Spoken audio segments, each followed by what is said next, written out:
Okay. Yeah. This is a, whatever, discussion piece. Bottom line up front, and then I'll elaborate from there.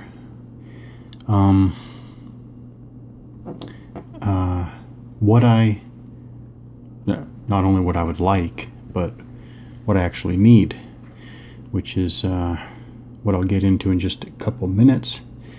But what I need is a game that basically pull off the shelf. That is the benefit of paper count. Let's see, I'm trying to avoid hex and counter, but tabletop paper games. So what I need is a game, pull off the shelf, and I can explore different types of units with different capabilities, conducting different kinds of operations in different kinds of environments and settings. In the near future, in the near future, meaning anywhere from, let's say, a couple years in the future out to 20 or 30 years. So definitely future based. So a game, this is not only a game that can introduce, non-existent capabilities, but that's one of the purposes of the game, to allow you to explore those things. Okay. Now, I said that's the benefit of the tabletop paper-based games.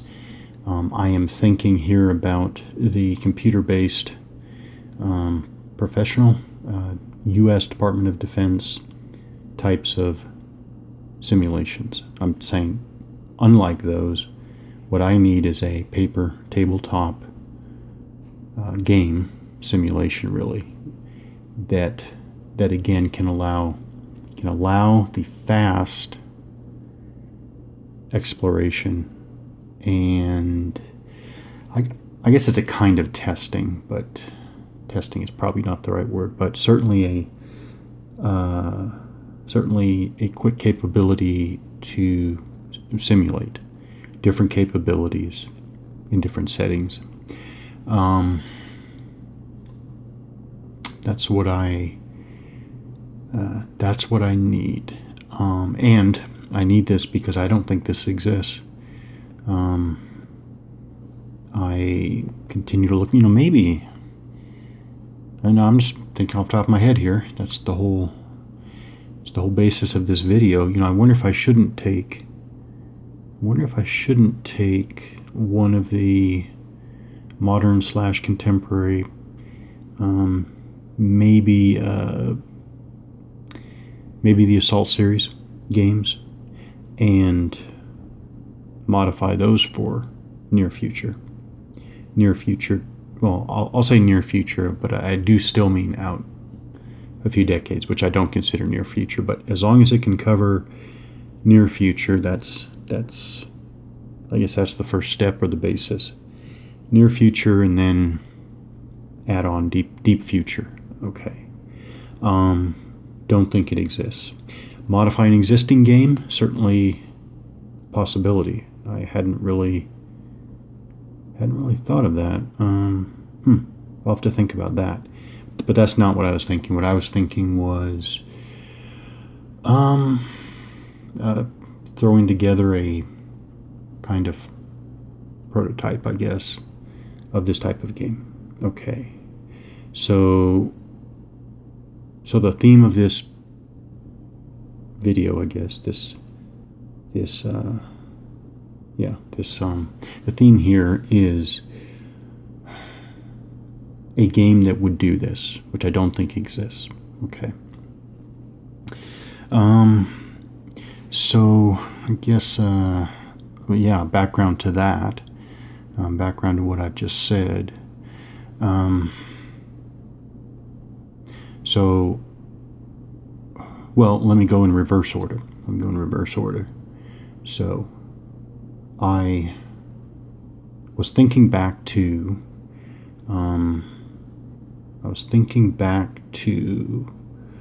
participation in a U.S. Army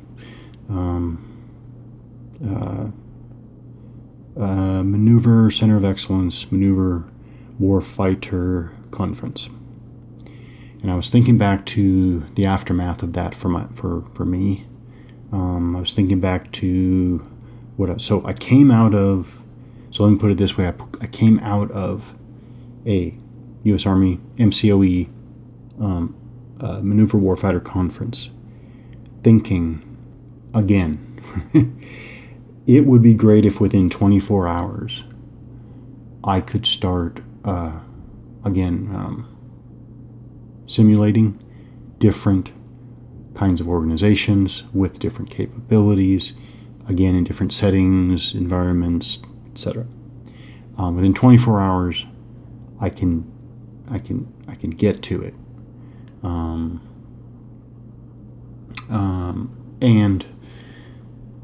it wasn't just the aftermath of this one conference. That's basically like the fourth or fifth time I've found myself coming out of. So now let me go back another step. That was the fifth or sixth time within the last probably year and a half that I found myself coming out of a conference, a war game. Of course, I'm talking about Department of Defense, professional war game, coming out of an exercise, or just coming out of a meeting with probably senior leaders. Well, no, in all cases, I think coming out of, it was coming out of, actually the meetings were all, that I can think of, were all with senior leaders. And it was so let me just talk about those meetings. It was what senior leaders were saying. And of course, let me make it very clear. I am not saying that I came out of some meeting and where some, 2-star, 3-star, 4-star general was saying, we need a war game.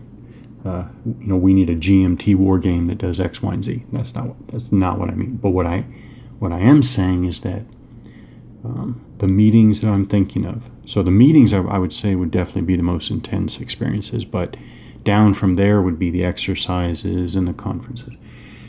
But let's focus on those meetings now, because I do think that those are basically the most intense examples of what I'm talking about. Coming out of those meetings, it was what senior leaders said that made me think, what is needed, and this is very broad here, okay, but what is needed here is a game that could be pulled out right away. Multiple different types of maps, whether they're geomorphic or whatever, different types of units with a rule set that again can allow me or one to immediately, right? So what I'm talking about is here's a unit, right? Here's a unit. I'll just put a unit here. Okay, so I'm looking at bridging capability. Does this unit have, different kinds of bridging capabilities? How would that affect, broader operations? What kinds of rivers are these? Are they 25 meters wide or are they 100 meters wide? Fast moving, slow moving, deep, whatever. And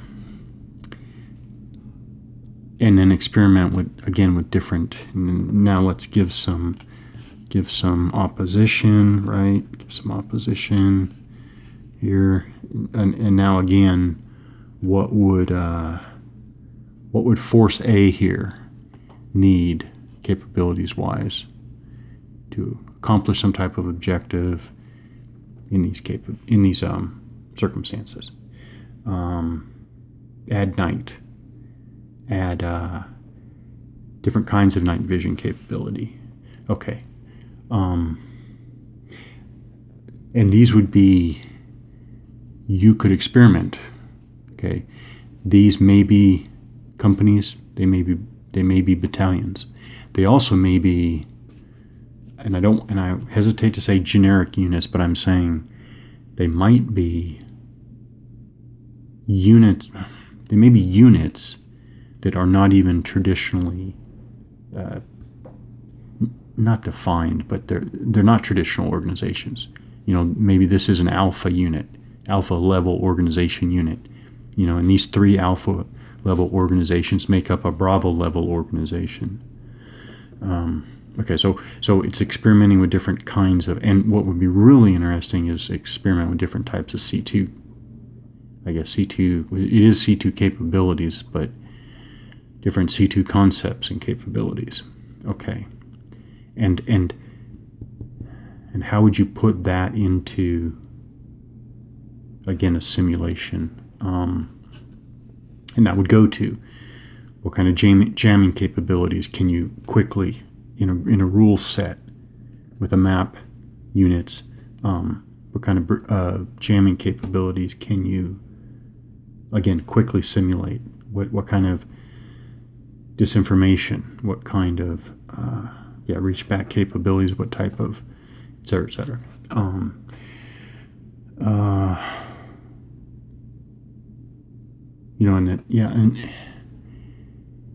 And it has to be meaningful enough to show, because recently I was in a professional discussion about this, about what we can and can't do professionally, what we can and can't do in the Army. A little bit joint, but I guess the focus of the discussion was Army and what we don't have. And there are, needless to say, there are serious gaps. And that's fine. That's the professional discussion. Leave it be. But for me, I would like this. And what can I do to create this for myself? I mean, that is obviously what I'm driving towards. Okay, I'm going to keep this going. I could go deeper into all these things, but I'm actually not trying to be deep here. I'm actually trying to be wide. Okay, I know that in certain respects, not a commercial hit, not commercially viable, not trying to make not trying to think of what would sell and be popular or whatever. That is not. I mean, that's why I started with the drive and the need for something like this. It has nothing to do with commercial viability. Nothing. Nothing. But so why this? I will say, and again quickly because I don't want to go deep, is that by some, it is by some accounts, but also we'll put that aside because accounts mean what they mean. It depends on who's accounting, right? There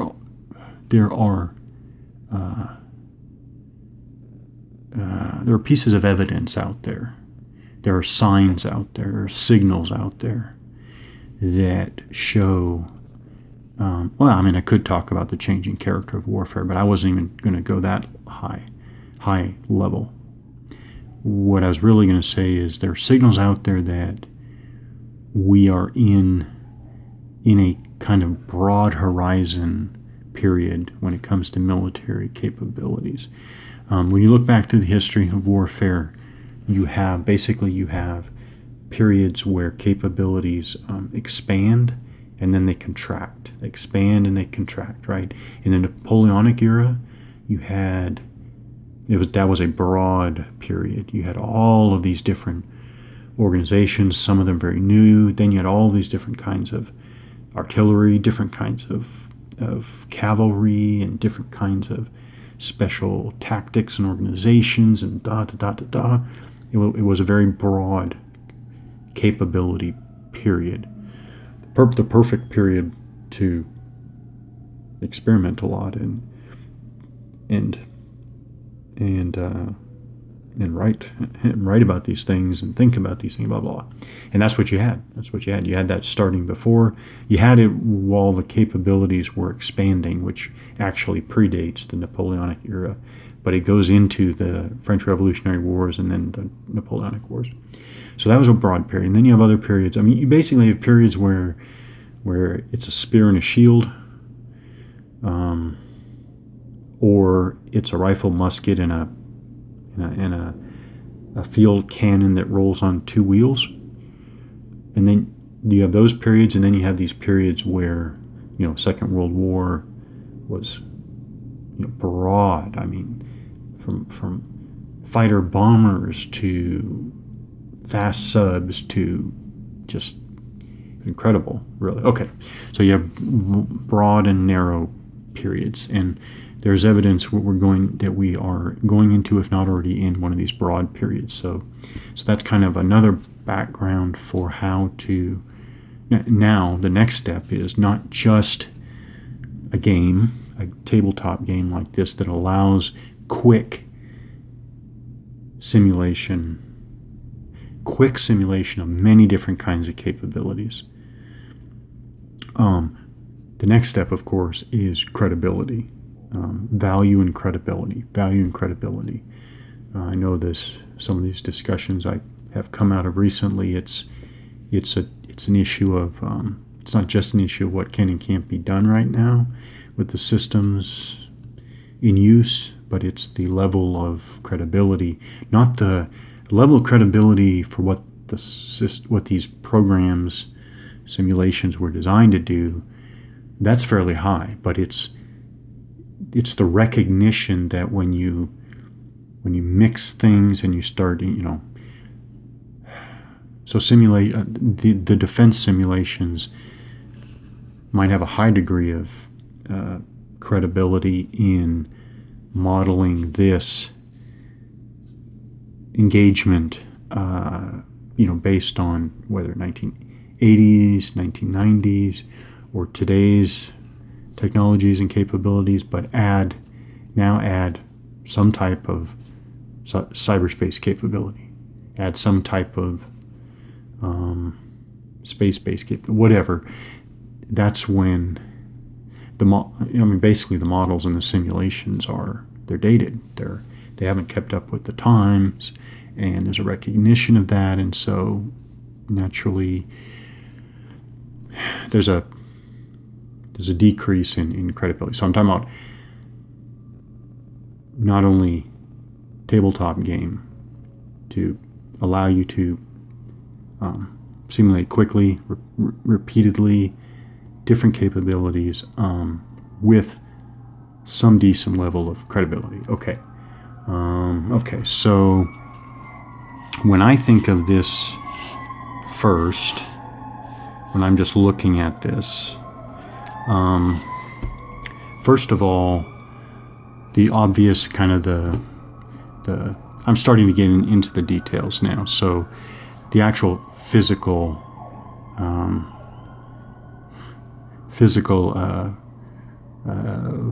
there's properties, but okay, the physicality of this. First thing I see is orientation on the ground, basically. One thing is by the way, this is nothing like, what I'm imagining here is a map of, the Eastern Polish border region or something like that. Again, the units are undefined. Yeah, they're undefined. They're certainly undefined right now. I don't know if they're company or battalion or something else. I don't know if they're 100 soldiers or 500 soldiers. Don't know. Different possibilities. One thing is that it's not hex-based at all, that it has the areas, and because I am thinking about the Stones River, the Vivictus game that I played, that I really liked, where it was irregular areas, and in the area you faced the center point of an adjacent area. I liked that. I liked that. Okay, so So it might be area like that. I actually might take a good look at that. But even if I did hexes, well, I'll tell you what I'm thinking. If I do hex it, well, actually it's whatever form I go with. But if I went with hexes, six orientations is not enough. Well, first of all, let me say facing matters. I know that's like, what? How can facing matter? No, facing matters. Sorry. This is a thing on me. Okay. Even at battalion level, facing matters. Now, it doesn't. I've said this before. That's quite a while ago. Okay, but it doesn't. Facing doesn't matter like a Macedonian phalanx. Okay, but facing still matters. There's a reason why on military maps you still have, when you draw the icon for a unit position, it still has a facing. There's a reason for it. Anyways, again, I want it modeled properly, but facing matters. That's the first thing. Facing will matter, okay? But now, having just 6 facings doesn't basically cut it. No, I don't think it cut it. I gotta have at least 8. So maybe, so the one idea is you have 12-point facing, right? So you can face a hex side or a vertex. So you have, what is that? That's 12-point facing. So that is a possibility, 12-point facing. Or just irregular areas. Okay. Next thing is, and this is the idea. Here's Unit 1. Who knows what Unit 1 is? We're going to build Unit 1 here. We're going to build it, and then we're going to test it. I mean, that's what I'm saying. I have a rule set that allows me to build capabilities and put them in here. Okay, in a credible way. So Unit 1 is made up of capabilities. Not just capabilities, but it is made up of capabilities. So Unit 1, let's give Unit 1, let's actually demonstrate let's say it's a 12-point facing. Unit 1 has a direct, and again, we're talking direct fire capability. Okay, so direct fire capability, let's call it, DF capability, DF. And then it's not just capability, it's capability times capacity. So whatever capacity is. By the way, I was thinking about this earlier. Why does capacity matter? Every single capability will, at least in principle, be defined by a capacity. What do I mean by that? So again, let's say Unit 1 has the capability to direct fire attack an enemy unit at a range of, in this case, 3 hexes. Capacity says the unit can do it once. Whatever you define as an attack. Attack could be whatever. You can define it different ways in terms of ammunition or volleys or engagement, whatever. Subsidiary engagements, whatever. It doesn't matter. But you define an attack and then you say the capacity of Unit 1 here is what? So let's call it, the capability is DF, direct fire. DF times 1, 2, 3, 4, 5, 6, 7, 8, 9, whatever. My point is every single capability, at least in principle, has a capacity. Why? Because I see that as a critical factor. Yeah, it is factor. A critical factor in any good professional simulation. So it's not just that Unit 1 can attack enemy Unit 1. It's again, it comes down to capacity. Unit 1 can attack enemy Unit. Unit 1 can attack enemy Unit 1, but can it destroy it?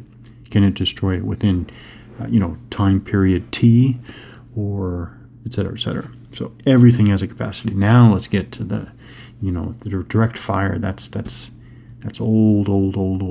So now let's talk about, maybe we take this unit, we give the same Unit 1, we give it indirect fire capability.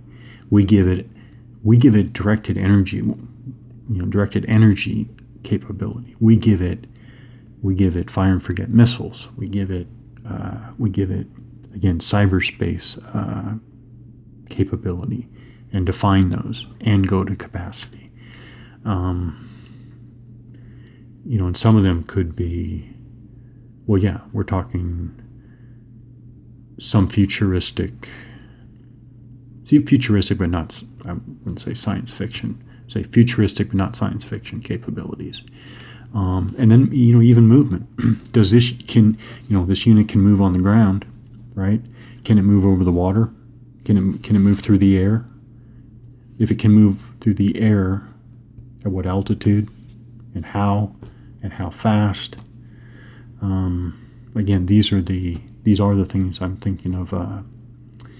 Again, capabilities, and then capabilities times capacity. So I'm going to leave it there with respect to time. Considering the time here, but the basic idea, very straightforward, is a game that has some credible simulation value that allows you to quickly and easily simulate different near future tactical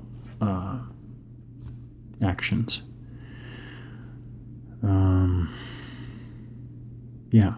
Again, don't think it exists. I'm not saying it has any commercial value at all. But yeah, I mean, I'm saying, and I elaborated just a tiny bit on why it's something that is needed. I mean, at least I need it, and so the need is there. Need is there.